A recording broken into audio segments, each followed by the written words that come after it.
Hello everybody and welcome back to another edition of KerVAM. It's episode 21 today, where we are a Doctor Who podcast, of course, where we talk about all things Doctor Who Blu-rays and DVDs, and we're certainly getting stuck into that today with our topic focusing on the new Who releases of Doctor Who. Of course, a lot of this podcast, we've covered various of the classic series box sets, which are absolutely crammed full of special features, and we rave about them, all these seasons from 40 years ago that's full of extra stuff.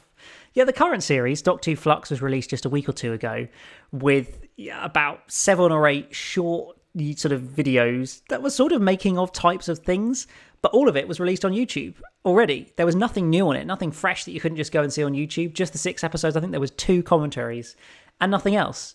So we're going to discuss the decline in quality of the DVDs and Blu-rays from Series 1, where there was actually quite a lot of content, through to now, and what we would like to see them do in the future with these releases, particularly thinking about if they become part of the collection range in the future or anything like that. I've got my 3 trusty friends to join me to discuss this. Firstly, Bill, how are you doing? I'm doing very well, thank you. And how are you doing? Yeah, I'm doing great. And Charlie, you looking forward to getting stuck into some new Who Doctor Who discussion this time round? Yes, it should be interesting, considering lots of the things we've had to say are very positive, but maybe not so much today. Yes, Ryan, I'm sensing, sure, some of our Doctor Who Flux podcasts maybe weren't the most positive, but I feel like in general we've been a fairly positive podcast. Do we think we're going to be throwing that out the window today in this one? Perhaps, yeah. The declining quality in terms of these modern Doctor Who releases, I think it's certainly headed in that direction today, I'm afraid.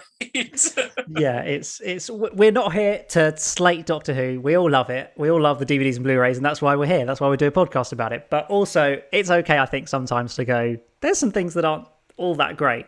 And so that's what we're going to focus on today. So, as I said, we're going to concentrate to start off with on where things have kind of, where and why things might have gone wrong a little bit with Doctor Who DVD and Blu-ray releases. Of course, the show came back in 2005, nearly 17 years ago now. I can't quite believe it. Next month is 17 years. That's absolutely bonkers. And of course, right from the start, they've been releasing Doctor Who on DVD in 2005, and I think from 2009, 10, something like that. So around the specials when they started doing the Blu-rays, I think.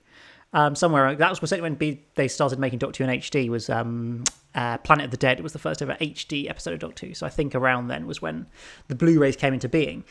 But yeah, it just, we've seen this kind of decline gradually over time. The RTD era was in many ways very well. There was a lot of content that came alongside it. I mean, you look back at the sort of features list for, say, Series 1, and, you had episode commentaries for every single episode with, Russell and Phil Collinson. You even got, well, sure, Chris Rexton didn't do any, but Billy Piper was on some of them, Stephen Moffat and the likes. There was a lot of different people involved in just the commentaries before you think about anything else. And then there were, on every single disc, there's many different features about, producing each episode of the show. 20-minute feature with Mark Gatiss discussing writing The Unquiet Dead. You've got the original BBC Breakfast interview with Chris Eccleston from 2005. Lots of on set with Billy Piper. So, 20 minutes of Billy Piper doing stuff on set, which is always quite interesting as well, I think. Of course, this was also back in the day when Doctor Who Confidential was a thing as well, which brought us, albeit the cut down versions of Doctor Who Confidential due to the music rights and stuff. But we did still get, 2.5, 3 hours of extra content just through Doctor Who Confidential editions on the TVs and Blu-rays. And yet you look to Doctor Who Flux and there's barely anything there. So, I don't know, Charlie, do you think there's any obvious reason as to why this has happened? Why seemingly 15 years ago, all the focus was on let's get as much content on these DVDs as possible. Now it seems like let's release it as cheaply and with as little effort almost with stuff as possible. Let's put it on YouTube and then let's just sling it on a disc. What do you think? I did have a couple of ideas, one of which is that I feel, especially in the recent 3-4 years, although maybe not everyone thinks it's gotten worse, it has fallen out of the public consciousness somewhat. Like since Series 5, Series 6, it has been viewed less. The ratings have been lower somewhat, even though lots of us do disagree. But it has, the marketing especially, I don't think has been brilliant. So maybe they think, well, not as many people might buy them, so let's not do as many. And as well, I feel there's a trend with now, obviously we've got the age of streaming and everything. So, I feel the concept of physical media has been dying down somewhat when it was very much prevalent in, the late 2000s, early 2010s, when, most things, that was the norm. But now we've got, streaming, like, we've got big like Netflix and Disney Plus and things. you don't really get special features on there. So I think that's probably another reason as well. Yeah, exactly. It's yeah, I think you're right in saying that it could be, in some way related to I don't want to say the decline of the show, but just the differing popularity of the show and also the format.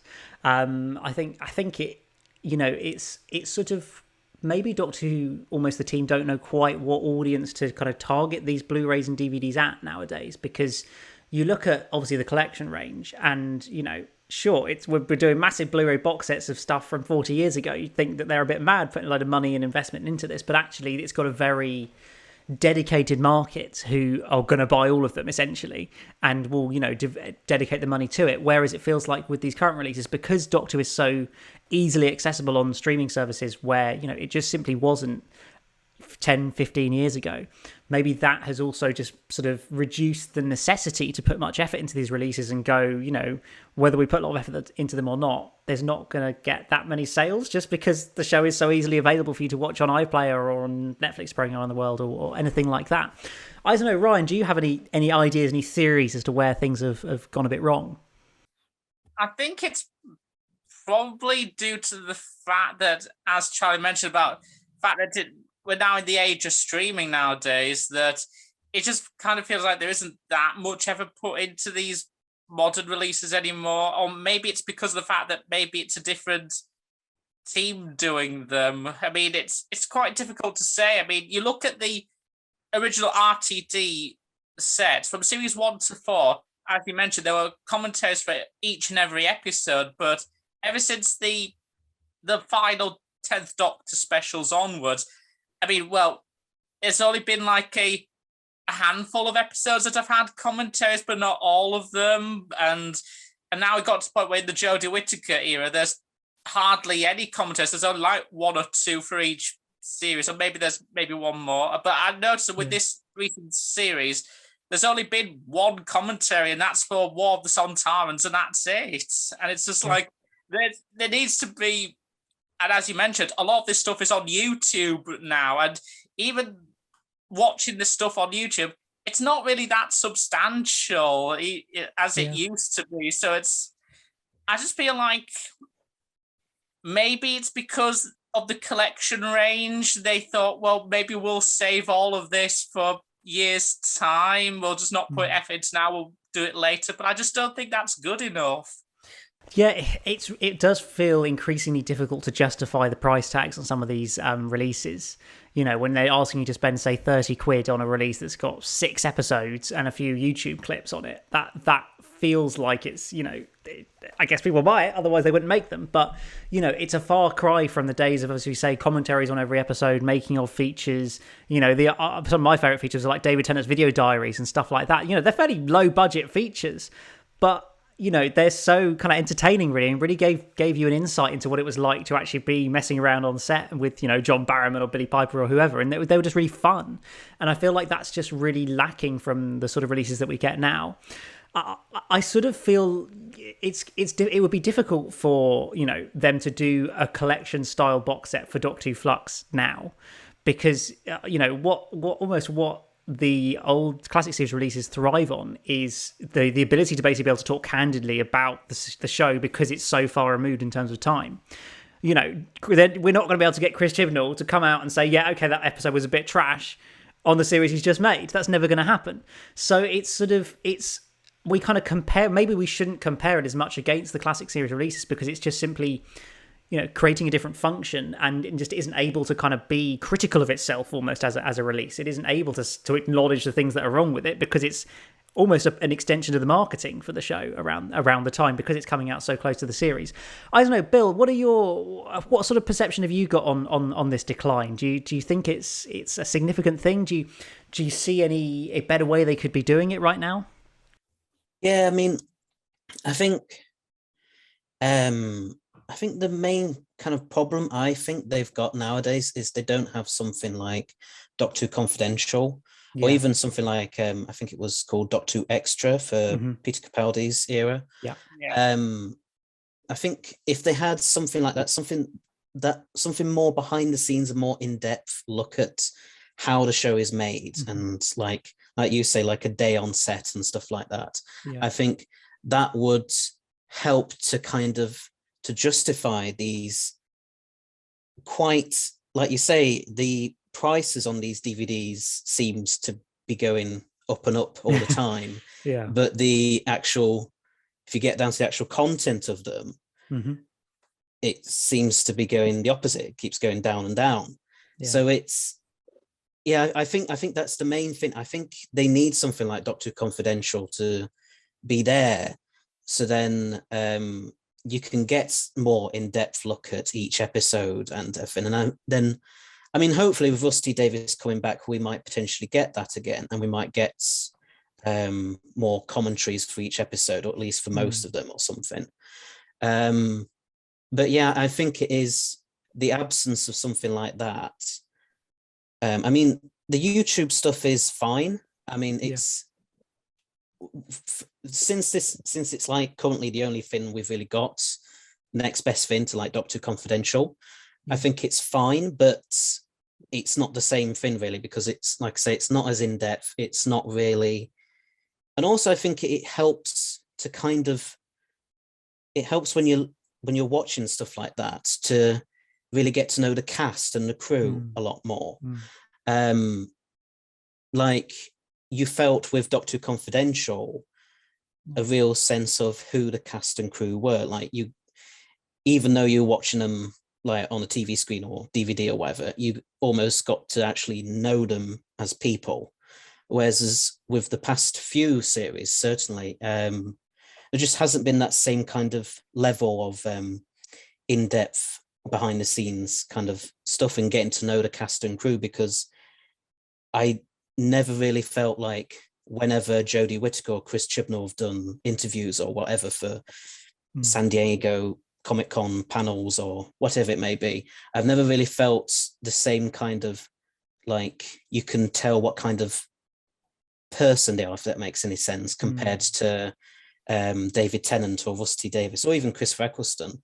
You know, it's a real shame, because I think it would help a lot, especially with the latest series, Doctor Who Flux, because that has been a series which I think a lot of people, I wouldn't say have got confused by, but perhaps would have liked a more in-depth look at, certainly behind the scenes with, and perhaps maybe actually try and get Chris Chibnall to actually sit down and just explain his whole rationale and way of thinking for this whole series might have benefited it an awful lot.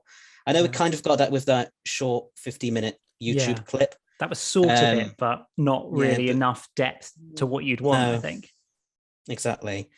So yeah, I do think it's a real shame, but maybe Rusty Davis might bring it back when he comes back for the 60th.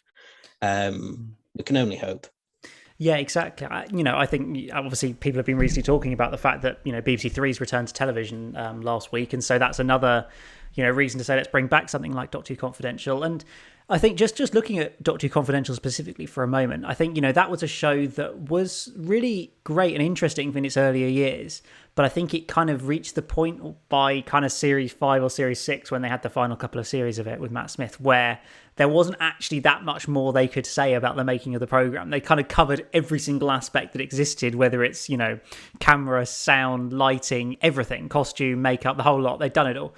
And so that's why you ended up with, those slightly pointless things of Karen Gillan learning to drive and stuff is always the one I remember as the kind of the pinnacle of, sure, let's give a little bit more interest and, learn a bit about Karen Gillan, but also like this is meant to be the making of Doctor Who, not Karen Gillan trying to learn to drive. So I don't know, that kind of showed it kind of maybe reached its end point by then. And I think when it came back with Capaldi in the kind of shorter versions, that worked quite well. But, the last series of Doctor Who Confidential was 2011. It's now 2022. So television production have come on a long way in 11 years. And so actually, I think it would be very, very interesting, particularly, looking to next year, that's 12 years since Confidential last aired, to kind of, whether it's Doctor Who Confidential, whether it's something else, but some sort of program or feature or something that covers in more depth the behind the scenes of the show, I think would be fascinating, because I think it has changed enough that, it'd be really interesting to learn more about that. And I feel like when we look at the Chibnall era, we really know nothing about the production of the program. Like, we've never really seen anything from on set. There's even these various, clips they do for YouTube and the ones that go on the DVDs and stuff. Mostly it's just Chris Chibnall or Matt Strevens or Jodie or Mandip, sat on a chair kind of explaining the plot or explaining things that happen in an episode, rather than actually having a camera and a documentary crew on the set of the show, filming what's happening, speaking to the crew while they're making it. Like that doesn't seem to really exist. And so I feel like I have so little understanding of the making of this series. And I think particularly with Doctor Who Flux, it'd been fascinating to see how they made Doctor Who during COVID. Like, it would have been a great example to show, the challenges they overcame in making that, because it definitely was a big challenge. And yet they just didn't see any real value in that. And so I think that's a real shame. And so I'm really hopeful that going forwards, that it doesn't have to be, Doctor Who Confidential, 45 minutes every single episode. I'm not saying that's necessarily that needs to be that format. Just some more substantial behind the scenes coverage, I think, would be really, really interesting. And then could obviously also play into the releases as well. I don't know, Charlie, would you like to see the return of something in the form of Doctor Who Confidential, whether it be exactly that or not? Yeah, absolutely. I didn't watch Doctor Who Confidential at the time or anything, but I have seen clips of it and things like that, and it does look really, really interesting. Just to like an additional piece of Doctor Who that's not entirely the actual show, but just something like just as well as like the marketing. As I said, I don't think it's been amazing this era, so I feel something like that would have at least alerted more people to it. But yeah, I feel that would have been really good. I'm pretty sure, I think it'll be quite likely that RTD will bring this sort of thing back in some format when he returns. Maybe not necessarily next year for the 60th, but at some point during his RTD2 era, we will get something like that, hopefully, especially if it regains more popularity. Yeah, I think we can certainly be optimistic about that and see this change as kind of an opportunity for something like that to happen, and hopefully that could then influence also the DVD and Blu-ray releases of the show as well. That we can hope that Russell will push us in the right direction with that. I don't know, Ryan, what sort of content would you think that with RTD2 he could kind of bring into it? Would it just be a Doctor Who Confidential type program, or do you think there's anything else that could be expanded on there? I think it's sort of a Doctor Who Confidential-esque sort of program would be really nice. I wouldn't mind doing something akin to maybe the Matthew Sweet interview, something akin to that, interviewing Russell and the new Doctor, maybe get more in depth. And because I do think, after considering the fact that with the Chibnall era, we've had so little marketing publicity, really getting into the behind the scenes stuff, I think we could definitely have something more in depth this time round with Russell coming back. I mean, that's why I'm hoping that in 10, 15 years' time, whenever they do the Chibnall Jodie Whittaker releases for the collection Blu-ray range, if they ever decide to do that, it'd be good to have something, a more in-depth thing like we've had with Colin Baker, talking about the trials and tribulations of his era, something like that with the Jodie Whittaker era, particularly with Flux, considering that got altered so drastically because of COVID, because it was meant to be something like 9, 8, so that amount of episodes, but then it just that number count kept dropping and dropping, all because of COVID, and the fact that there were like 2 production blocks, and the last half was for shooting episodes 3, 5, and 6. You could definitely tell that with those episodes, they did feel like there was a lot of rushing, a lot of trying to get things wrapped up and done quickly, like a haphazard way. And so it'd be really, I won't be surprised if they explain, like, that's really what happened. We had to rush everything because of COVID and everything. Yeah. We didn't realize the impact is. So more in-depth stuff like that will be much appreciated, and hopefully Russell can bring that back with these Blu-ray releases. And what I'm also hoping is something that they did do for series 2 and 5, which was have these video commentaries instead of audio. There's like in-picture commentaries, and I hope they bring that back for the releases, because I think that would be much more appreciated and something a bit more different than the standard audio commentaries that we're used to. Yeah, exactly. It'd just be a way to kind of enhance that. I do remember particularly enjoying the Series 5 ones, and I think I cannot remember which one on Series 5 it is, but there's a really interesting clip in one of the audio commentaries where Stephen Moffat basically describes what becomes the scene of the Doctor in Heaven Sent inside his mind palace type thing in the TARDIS sort of storm room as he's jumping off the top of the building. Like, I think he basically describes exactly that is, and I saw someone synced it up with the clip and something. It's really, really interesting. So it's those sort of gems, when you get those commentaries of the episodes just after they've happened, you can get those kind of gems in it that are then stuff that happens because they're just theorizing about stuff they might do in the future. I think that's absolutely fascinating. Yes, Ryan, go for it. I remember with the Victory of the Daleks, or they did something like that for Victory of the Daleks, and they do speak quite candidly about the fact that the new designs of the Daleks in that story were very controversial, and Nick Briggs even said almost universally hated, I think, would also be like that. And they said, and Mark was like, but kids loved them, so, and that's all that matters. And and Mark even gets a bit candid himself. He says, they were everything I wanted to be, except the hump. The hump, they said he didn't like. He says, what I want the Eternal Dalek to do is to eternally remove the humps off the Daleks. So he jokes about that. He said, well, maybe they wouldn't have been changed if they hadn't changed everything after episode 1 with the 11th hour. Then maybe we wouldn't have been in this position, and so they do speak a little bit candidly in that one, which is very fascinating. And I hope they do something quite similar with that with these new releases, or maybe the collection range where they look back on these modern Doctor episodes. They do something like that. I think it'd be more fascinating. Yeah, exactly. I think that we can be hopeful for a little bit more content when it comes to RCD2 in terms of the DVD and Blu-ray releases of the show, where, we might get a little bit more behind the scenes content, maybe an interview with Russell, stuff like that.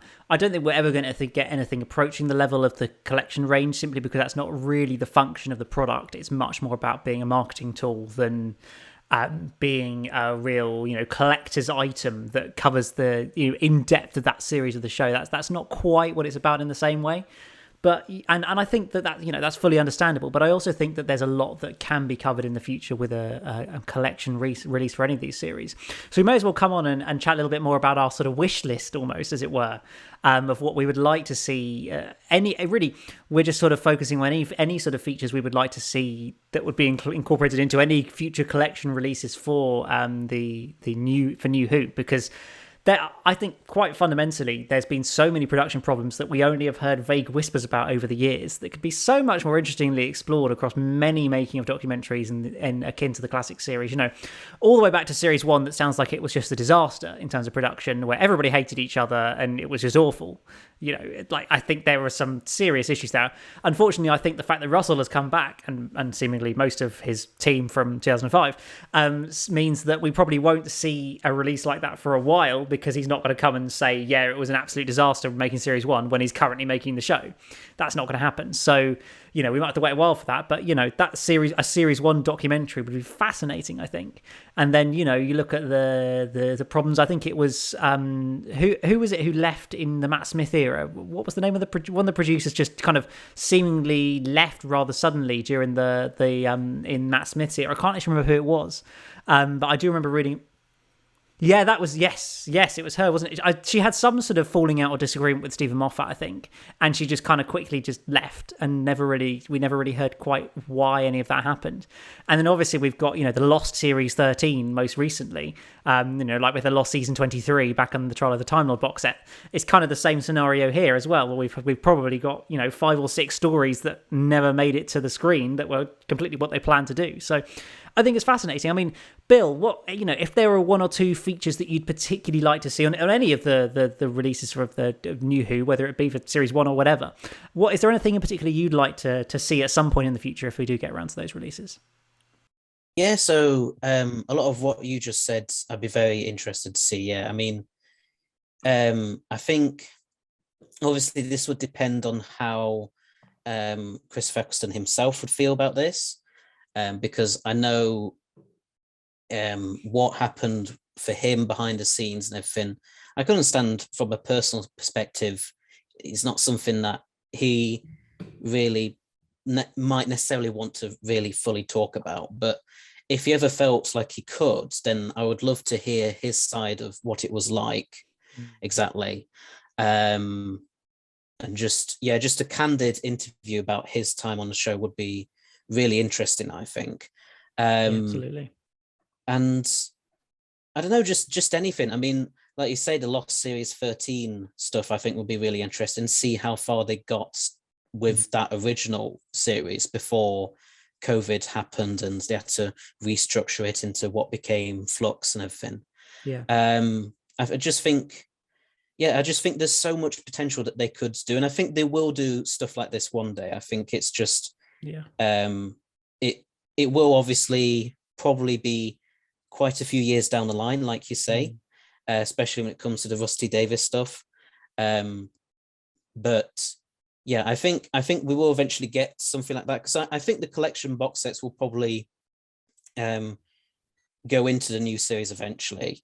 I'm not sure if it's been officially said whether they actually would yet, but I think they probably will one day. They probably will dive into the new series, and I'm definitely looking forward to that. Absolutely. I mean, I know, as you say, there's been no official word saying, we're going to make New Who collection box sets in the future, but I know Chris Chapman, one of the main documentary producers for the collection range, has certainly talked about his desire to make releases for New Who in the future. If the opportunity ever came, he'd jump on it and want to be completely involved with that.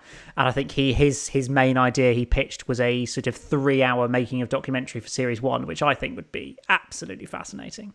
Because it's sort of the thing with New Who, because there's so many episodes and they're all a bit shorter, I don't think trying to do a making of for every single episode would necessarily work.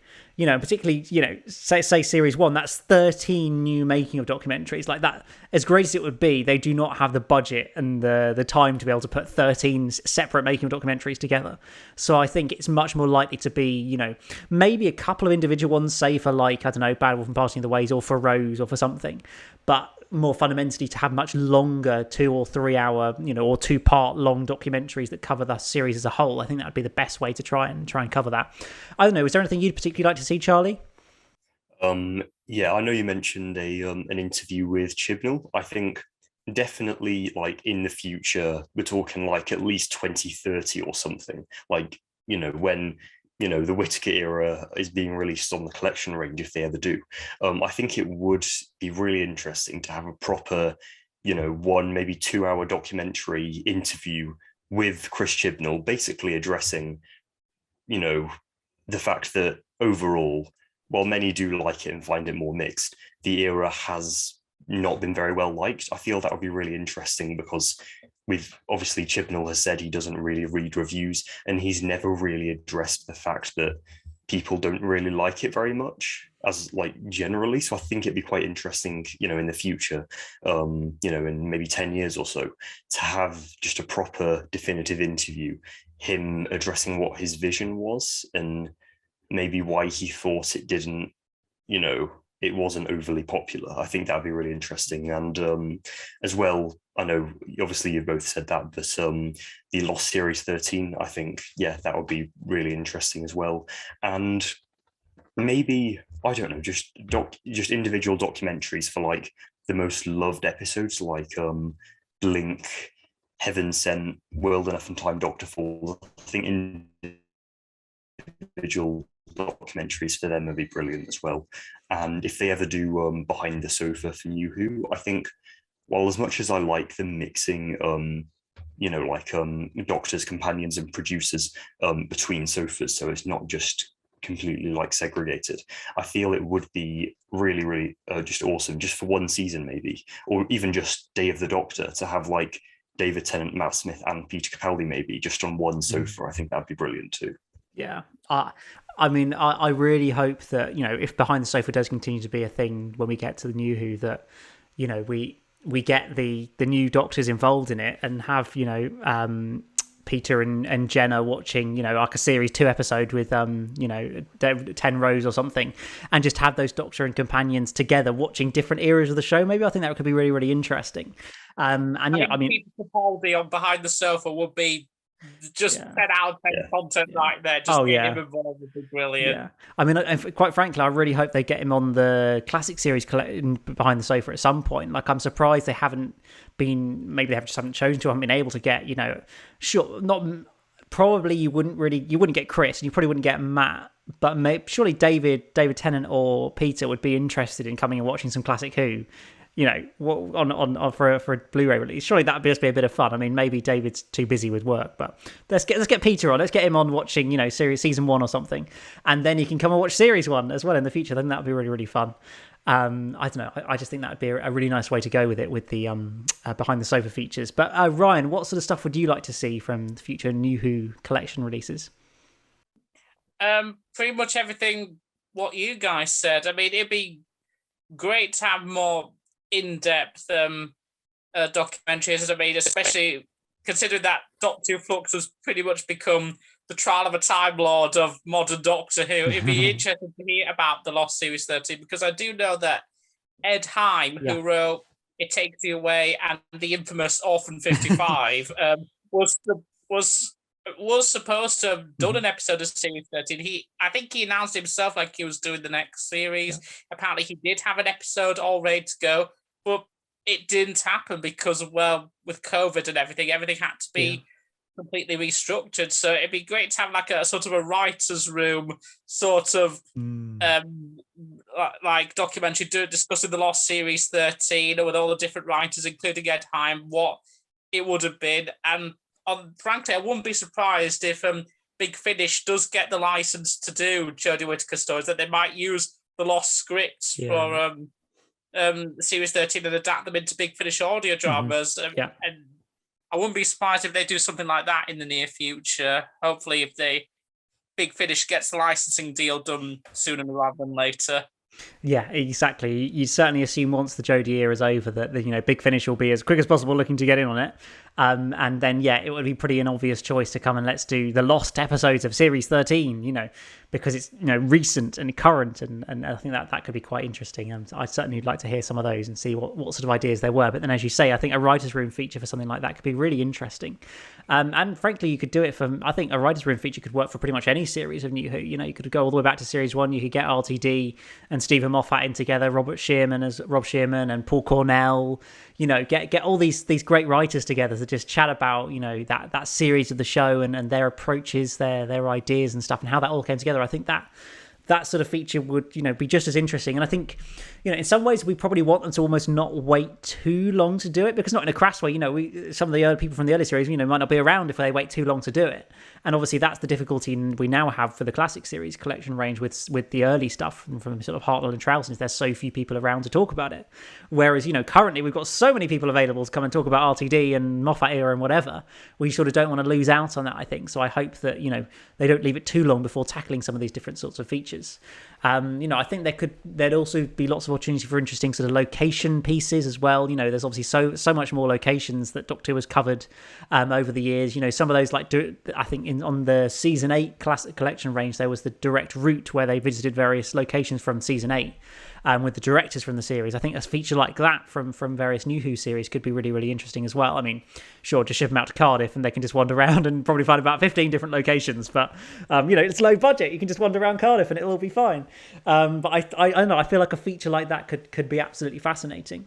But I also think that probably one of the biggest things would be just whether a lot of the people involved are willing to talk openly and candidly about the program that they worked on.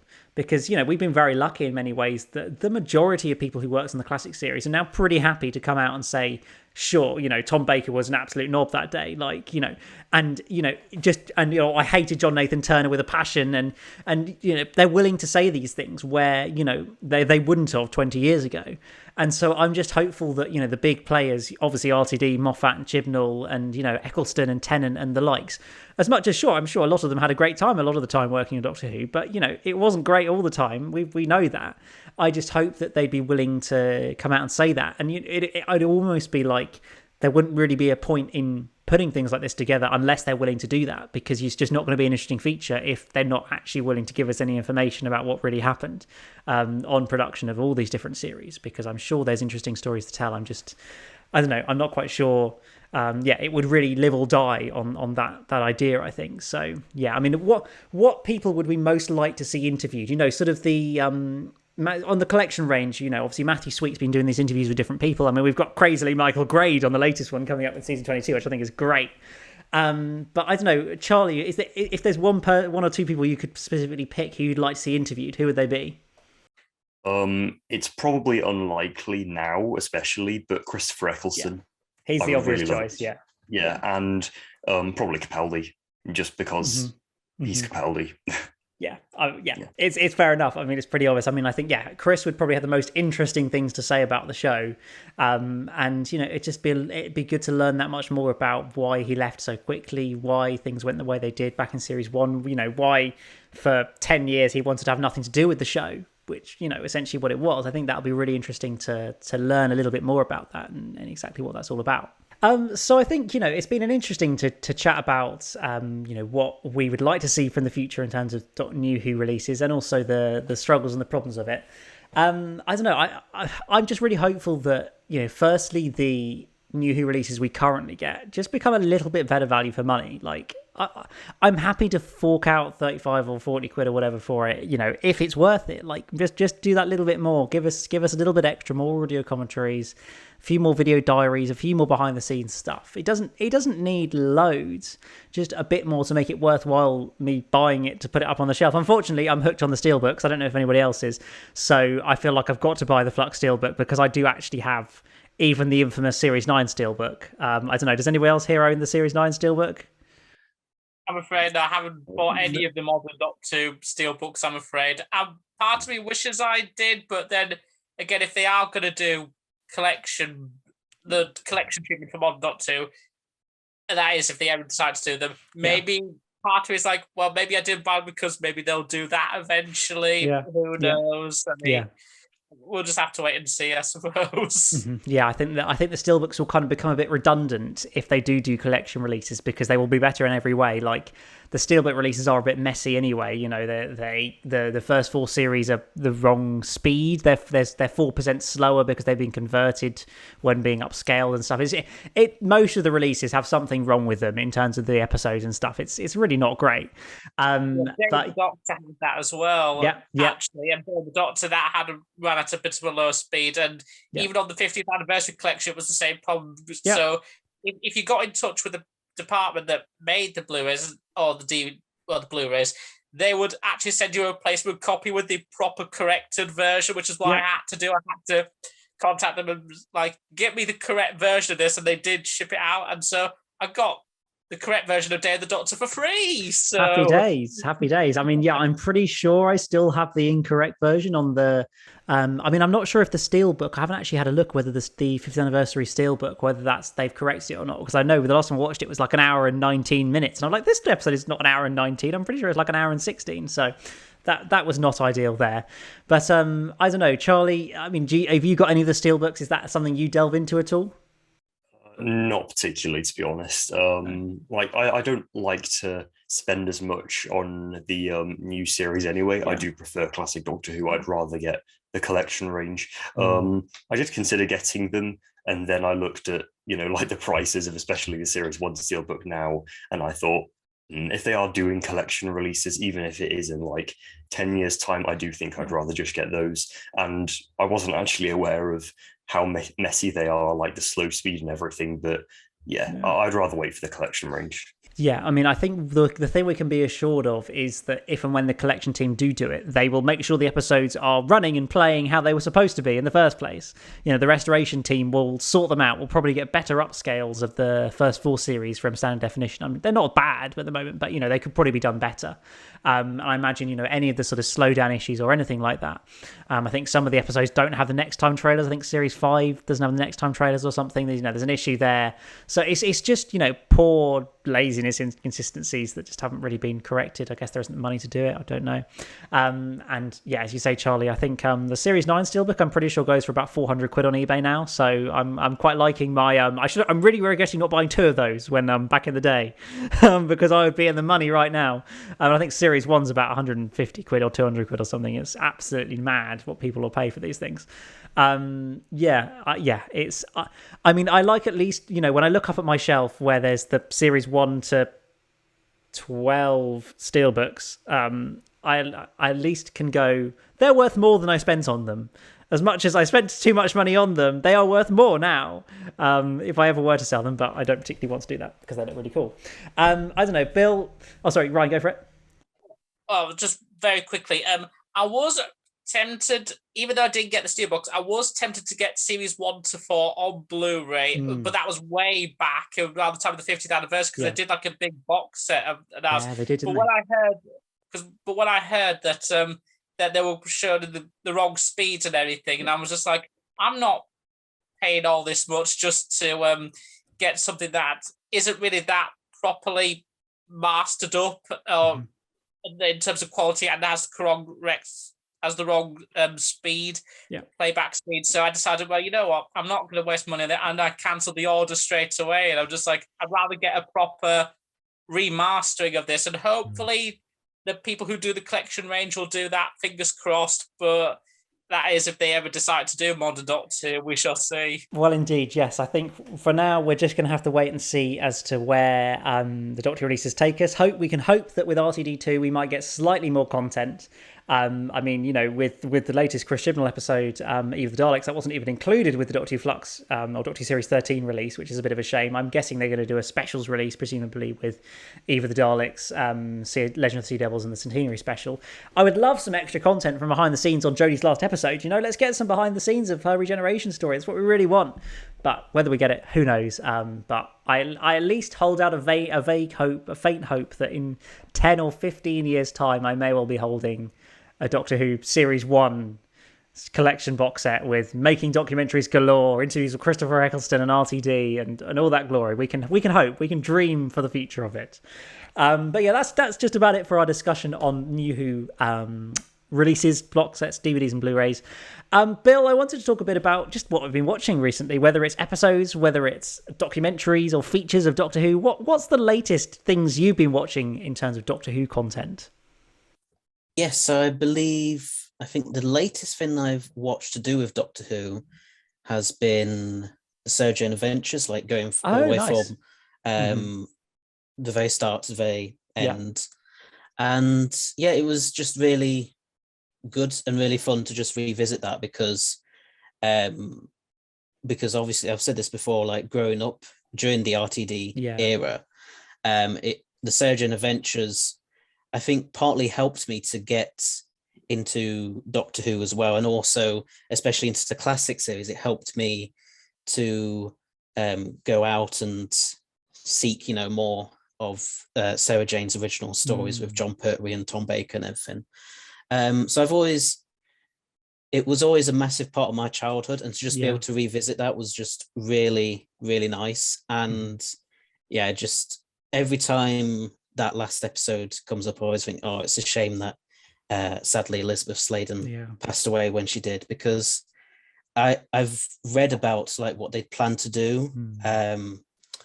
Like I think they wanted to get Alexander Armstrong in properly to like have Mr. Smith as a human or something. Yeah, that would be really interesting.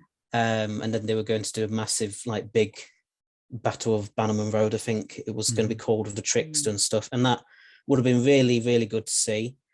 And I think they also planned on getting Ace back, and just all these ideas. You just think, oh, it's so annoying that we never got to see that. And I would have loved to have seen more of Sarah Jane with, the Doctors. Like, I think it's a shame that we couldn't get. It's even more of a shame we didn't get her with like Capaldi or Jodie or something like that, because again, I think that would have been really nice to see. I think that's pretty much the most recent thing that I've watched to do with Doctor Who. And I think before that, it may have been some stuff to do with the season 17 box set, I believe. Yes, yeah. Do you have a favorite episode of Sarah Jane Adventures, having watched it all recently? Ooh, And there's a lot of it. Yeah. I think, like, for me, I think the periods that I remember the most as like a child, Yeah. the bit that I got into it the most was, I think, like series 3, series 4 kind of time. Yeah. So I remember, I think, those two series probably the most fondly, because I just really enjoyed them. And even now, just watching them after so many years, I still really, really enjoy them. And even though they were made in the 2000s, I think, and especially the first episode, Invasion of the Bane, feels very 2000s. Yes. With the whole the CGI, yes. Yeah. And the CGI, yes. Yeah.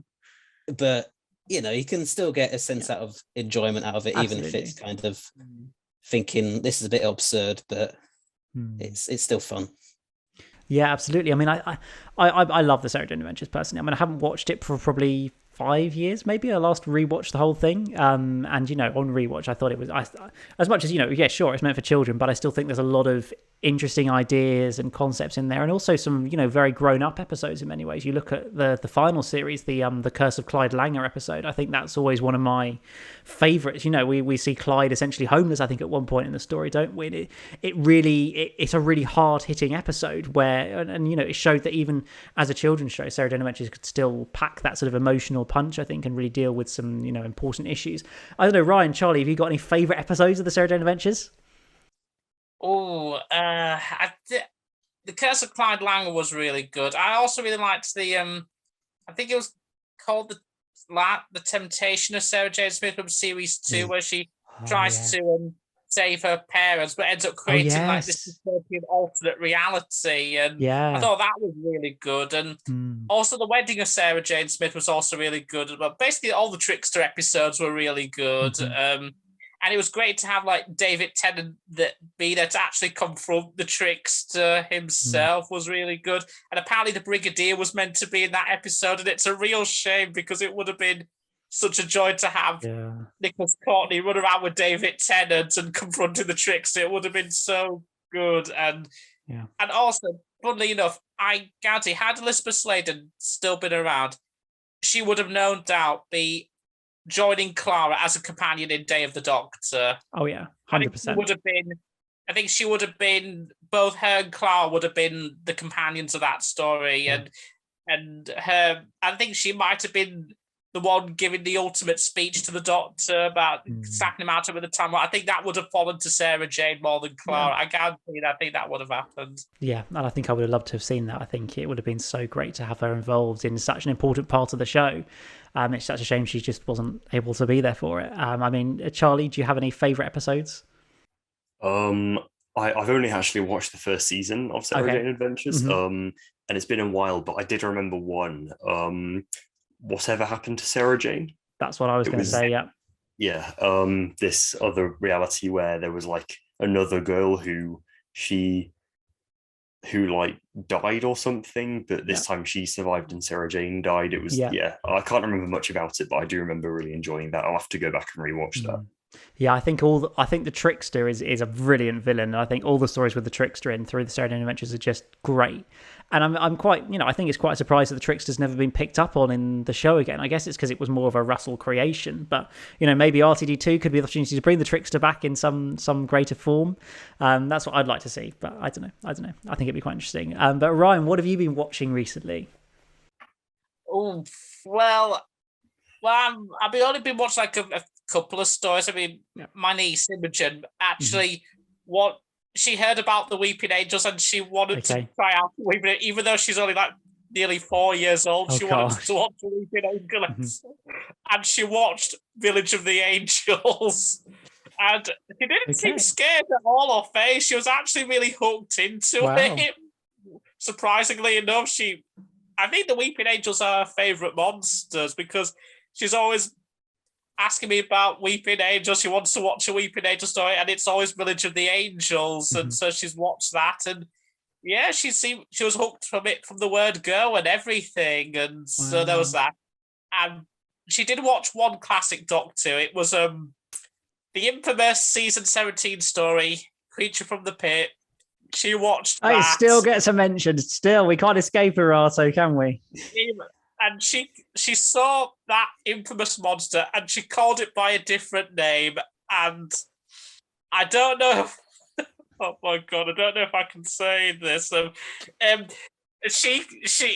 When she said this, I could not stop laughing. She called it a Rudy Doody monster. And Love it. I think that's brilliant. It's absolutely and now every time I watch it, I can't stop thinking about it. But I think it's great. It's been really good seeing my niece getting involved into Doctor Who, and she knows the doctors as well. She recognises. I mean, I think she likes Tom Baker's Doctor the most. Okay. I think it's because it's the one she's seen of the most. I think the most recognisable Doctor to her. So it's great seeing her like experience the show that way, even though it's out of order. It's great to see her kind of pick up on the show and know who the Doctor is, and it'd be interesting to see her journey with it as she gets older. It'll be very interesting. Absolutely. It's always good to bring new young people to Doctor Who. Clearly, the show needs it at the moment, so anything that we can do is always good. And I don't think we will ever have another edition of KerVAM without mentioning Creature from the Pit or Errata. I think that's impossible now. We said last episode would be the last time, but here we are. I'm sure somebody will go back through and tell us how many episodes of KerVAM we've mentioned, either Creature from the Pit, Errato, or something of that ilk. There must be like at least 6 of them by now. But there we go. There's no escaping from it. Yeah, we can never escape that monster. Charlie, what have you been watching? Save us from Errato. What have you been watching? I can't really promise you I can't really promise you this is much of a save, but I've been watching through the Whittaker era in preparation for the centenary special Legend of Sea Devils. Arachnids in the UK. Great, it's just getting better, this podcast, isn't it? Wow, we're talking about all the absolute bangers of the show, aren't we? Wow. Did you get any enjoyment out of it? Maybe. Not much. It's like I don't hate series 11 as much as some. There are some episodes I do genuinely like It Takes You Away and Kablam. I both like those, but this is not good at all. It's like a rip-off Donald Trump. We've got Ryan blasting his music to lure the spiders away. Yeah, a bit of Stormzy, indeed. Yes. Yeah. And I'm fine with having environmental messages and that sort of stuff, but it was very literal and obvious here. Yeah, I guess there is a sort of horror element when I think it's like Yaz and she's going to like this person's apartment and the flat, and there's like the people covered in spider webs. I guess that's kind of like a sort of a horror element there. But yeah, this is definitely probably my least favorite of the season. It's pretty awful. Even worse than Battle of Ranskorav Kolos. Oh, wow. Yeah. It's all so far then. I mean, I don't know. I'm not a fan of that episode. I mean, even though it does have one hilarious line, which is when Jack says, "The giant spider smashed up through my bathtub and took out my bodyguard, Kevin." Yeah. I think that line just makes me laugh every time. The only enjoyable thing about that story, but yeah, I don't know. For some reason, the Battle of Ranskorav Kolos always annoys me for some reason. There's something about it that really irks me the wrong way. It just feels like every single thing about it was wrong in terms of it. And it's a shame because there's some ideas in it that are good, but they're just executed in such a poor way that I feel like it's not just my least favourite Series 11 story, but also my least favourite modern Doctor Who story overall. It just... Yeah, and although to be honest, as you mentioned with Series 11, originally I would have said that's the worst modern Doctor Who series, but with Flux happened, Series 13, I'm now just like, I don't know which is worse anymore. I can't decide because Series 11 does have some more better episodes, but Flux, even though I did like War of the Sontarans and Village of the Angels, if it's all part of one story, if a good chunk of it doesn't work, then the whole thing doesn't work. It's just like, I can't really decide. It's actually been bothering me more and more, like, which is, I can't really decide which is the worst modern Doctor Who series anymore, which I never thought it happened, but it did somehow. It broke my brain. Yeah. Here we are, trying to work out which is the worst one. I mean, I think Series 11, it's not a series I probably would put it as my lowest of New Who. I mean, but I also don't fundamentally dislike all of that many of the episodes. Like, I think Rose is great. I think It Takes You Away is great. I think Demons of the Punjab is pretty good. Woman Fell to Earth is pretty good. KerVAM's pretty good. It's just the few clangers in there. Like, I watched most of Series 11 back just before Doctor Who Flux. I've, a reasonably recent memory of the episodes. And I remember just watching them. And they're just a lot of them are just kind of okay bog standard episodes of Doctor Who. Like, Arachnus in the UK doesn't offend me. It doesn't make me angry.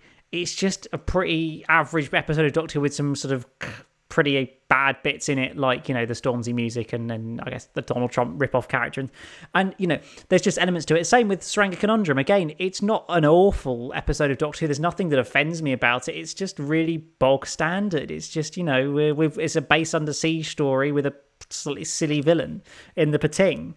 And yeah, Battle around Square Colossus is probably the main one that is bordering on offensively bad. Just everything about it is awful.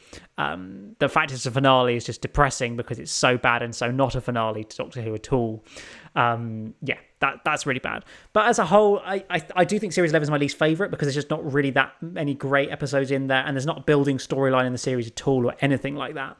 But when you sit down and watch individual episodes of it, they're not great, but they're not like offensively bad, like I guess some of Doctor Who has been in the past, I think would be my perspective on that. Yeah, I think with Series 11, I think its ultimate biggest problem is that usually when a new showrunner comes in, they're like, their first series, it makes a big stamp on the show. Like, this is what we're doing. Like, Series 1, despite many problems behind the scenes with Series 1, the final product, it gets away with that because it's such a big relaunch and everything with Series 1, with Eccleston and everything. And then when Moffat came into it with Series 5, that was also a big change, and that was somehow improved on Series 1. And Series 5 is one of the best series of Doctor Who ever. And with Series 11, it's like, if you're going to make a big stamp on the show, make your big impact, why would that be the series they choose to make? You could have told a lot of these bog standard stories as novels or comic books or just an article on TARDIS Wiki if they're that desperate. That was my biggest problem, is that a lot of it was so bog standard. There was no excuse for this being the big relaunch, so to speak. I mean, I know the excuse was we need to buy our time before we get to the big stuff, but surely they could have done much better than what we got with Series 11. Yeah, but I think for me, that will forever be probably the biggest failing of the Chris Chibnall era was the approach that they took to the first series and the start of the first series, because, okay, they didn't know that it was going to happen, but you can look at the viewing figures and go, Doctor Who had a massive audience when Jodie Whittaker took the role on. That first episode got like 11 million people or something watching it. And it was all right. Woman Fell to Earth, I don't think is a particularly bad episode of Doctor Who. There's a lot of good stuff in there. There's potential. But then, then there's a cliffhanger at the end of it. It gives you a reason to carry on. Sure, we're doing pretty good. But then it just didn't build on anything from there. It's sort of television I guess it was 2018 then, but even television of this period, it needs to almost be more like Doctor Who Flux. It needs to give you a reason to keep coming back every week. It's got to give you something. And for some reason, Chris Chibnall thought that the approach was, let's do the opposite. Let's make completely disconnected episodes from each other that don't give you any reason to tune in each week. There's barely any reason to even watch the episodes in the order they were shown because there's so little continuity.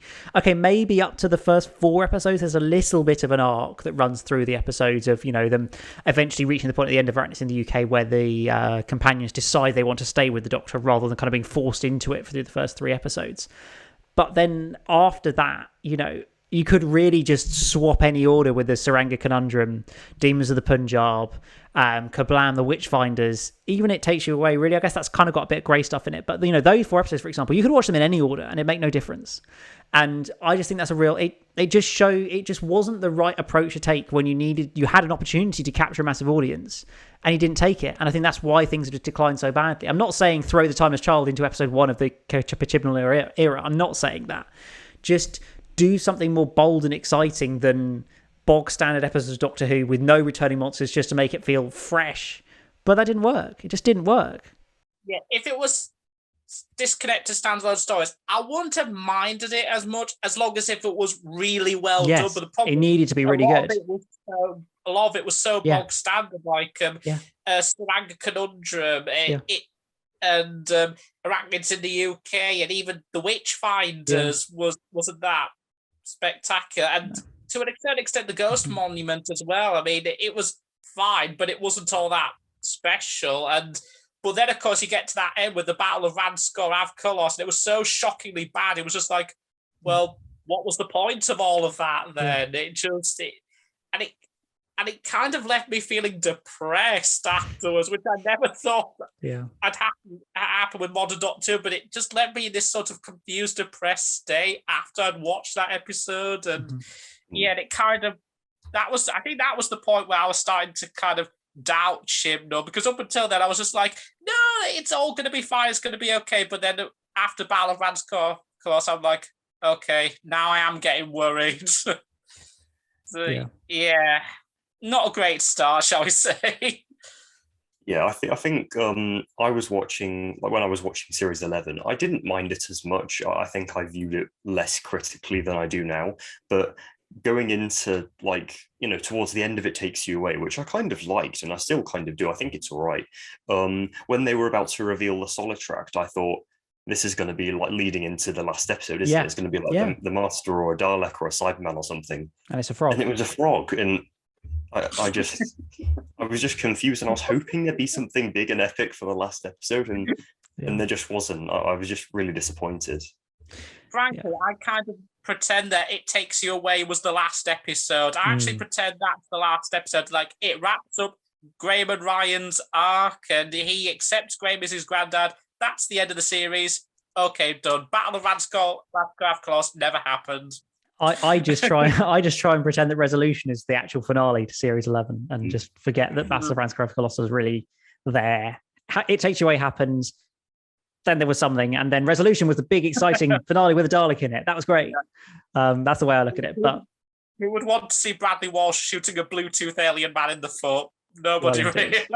Yeah, it's not what we need. It's not what we need. Right, let me save this podcast before it finishes, because the latest episode of Doctor Who that I watched was The Caves of Androzani. Now, that's a better episode of Doctor Who, I hope you like to think. I mean, Bill, are we saving the podcast here? Is Caves of Androzani a great episode of Doctor Who? Oh, absolutely, yeah. Much better than a lot of the episodes we've just discussed. I think Caves of Androzani has always been regarded as one of the greatest Doctor Who stories. And I think, even now, I think it still deserves that. I think it just, everything about it just works well, just everything. Just like the writing, the acting, the directing, certainly, just everything just really comes together and really gives Peter Davison one of the greatest final stories, I think, for any Doctor that we've ever had, I think. I can't think of a better Regeneration story, certainly. Sure, I mean, this story doesn't feel like until a bit later on into it that it really is a Regeneration story. I know there's hints at it, but it's kind of in episode 3 where it starts feeling like, okay, we're really going this way. Here's going to regenerate at the end of this. But there's just so many good moments. The cliffhanger at the end of episode 1 where we see the Doctor and Perry just getting killed. That's pretty shocking and exciting. And, sure, there's a little hint as to, it might not all be as it seems, and then it's obviously revealed. But it's just moments like that I think are so great. And, Peter Davison feels like he's acting his heart out in this story. I feel like, I'm not particularly a lover of Peter Davison. He's in the lower echelons of my favourite Doctors. But I feel like in this story, you can't fault him. He is giving it absolutely everything. He's, and just the way the writing brings it to the point, it's such a classic way for a Doctor to go, in that sense that he's just doing it to save one person. He's regenerating to save Perry, who he barely even knows. I just think that, to write it that way, it really just sums up the Doctor as a character and just brings in that real, heartwarming trait to the character that I think we all know and love now, and the Doctor's willing to do that. I mean, I guess we saw it with Christopher Eccleston in Rose, where he was, he sacrificed himself to save Rose, basically. I'm sure I knew her a bit more by that point, but that's something that I think I would like to see more of. Maybe we'll see that with Jodie Whittaker as well, but I just feel that really struck a chord in this story and makes it such a success, really, I think. Yeah, Case of Androzani is such a phenomenal story. I mean, even though Peter Davison's maybe my least favourite Doctor, he does get a really good story. And as you say, he does act his heart out in that story. And Robert Holmes' writing is really on point. It's one of his best scripts. It's so dark and visceral, but yet so fascinating. I mean, I feel like Showers Jack is such a fascinating villain in such a sense, because you understand the tragedy of why he's doing this. And there are times where you just kind of feel like you're on his side and you're like, yeah, he should get his revenge. And yet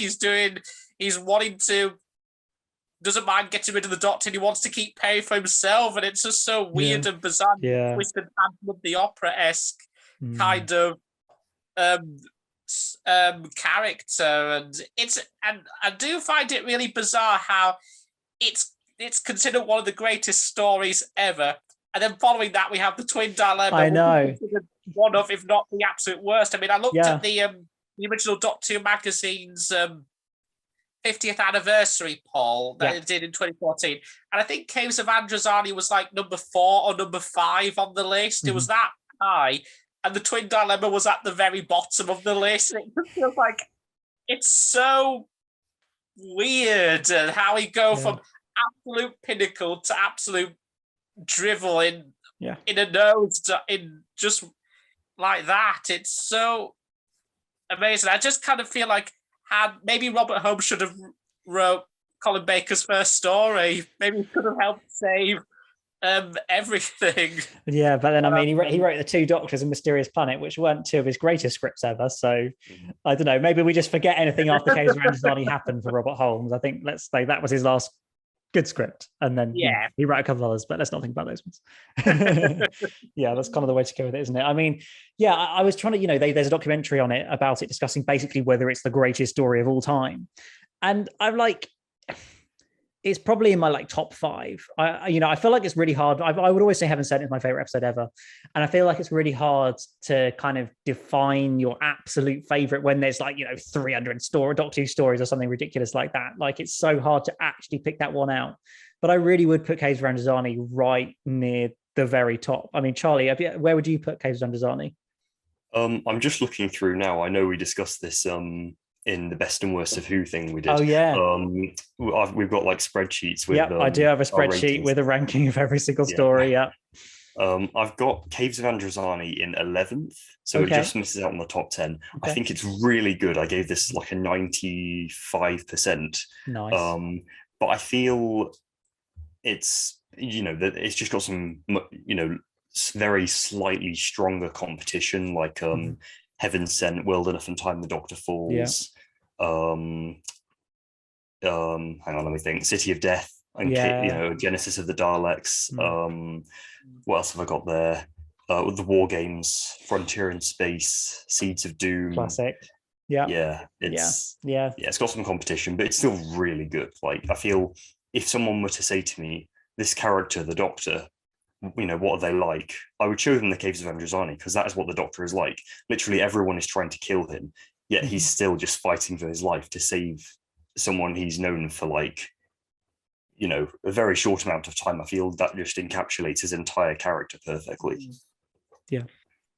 If I was to kind of put this on a top 15, I think it might be number 14 or 15 on my list. I think in terms of my absolute favorite, it will always be either Ark in Space or Genesis of the Daleks, because they were my very first Doctor Who stories ever. They were the ones that they were basically my gateway into Doctor Who, and they're such classic stories that I always put them at a joint ranking at number 1, because both Ark in Space and Genesis were just so damn good. And then Heaven Sent is a close second, and with World Enough and Time the Doctor Falls and Twice Upon a Time, I can't that as among it as like an end trilogy for Capaldi. I think that might be my favourite farewell for a Doctor ever, that end trilogy with Capaldi, because it was such a heartfelt finale. But Case of Androzani does a really good job. It does almost kind of feel like a precursor to that in a sense, because of the fact that they're dying against such impossible odds, and yet they're still going to do what they have to do to make the best out of the worst situation possible. I feel like that's what an end to a Doctor should be, and I feel like Case of Androzani did that. More Enough and Time the Doctor Falls and Twice Upon a Time did that. Even the War Games did that. I mean, even though he stopped them, he had to sacrifice himself to the Time Lords, his freedom, basically. And I hope we get something like that with Whittaker, but even then, I still haven't got my hopes high for that, because Indeed, all that build up to it. Fingers crossed. I'm hoping I at least enjoy her last episode. I am hoping. Yeah, exactly. That's what we can hope, that it will be a good episode, but we will have to see. And well, that just about brings us to the end of another episode of KerVAM. Thank you all for listening, for joining us. You can check us out on Twitter at KerVAMPod, and we're also on Spotify, we're on Apple Podcasts. If you're watching us on YouTube, hello, you can see us in vision for the third time, I think. I can't remember how we've done now. But yeah, we will be back in a couple of weeks or so's time to... I don't actually know what we're going to discuss. Wait and see. It's going to be a surprise, whatever we have a chat about. I also should probably mention, of course, releases coming up this year. There's not a lot currently. There's season 22, which is going to be in probably the 14th of March. I don't think they've actually announced the date yet, but it's probably the 14th of March. And then we also know we've got the Abominable Snowman animation coming in the summer or something like that. Again, they don't like to tell us release dates anymore. Maybe it's because they always miss the deadlines. I don't know, but they don't like to tell us release dates, so we're just guessing. But those are the two releases confirmed for later in this year, and I'm sure there'll be another collection box set or two coming this year, even if there aren't any more animations to look forward to. But that is just about it for another edition of KerVAM, and we will all see you again very soon. My thanks to Ryan, to Charlie, and to Bill, and we'll see you again for a brand new edition of KerVAM very soon. But until then, it's goodbye.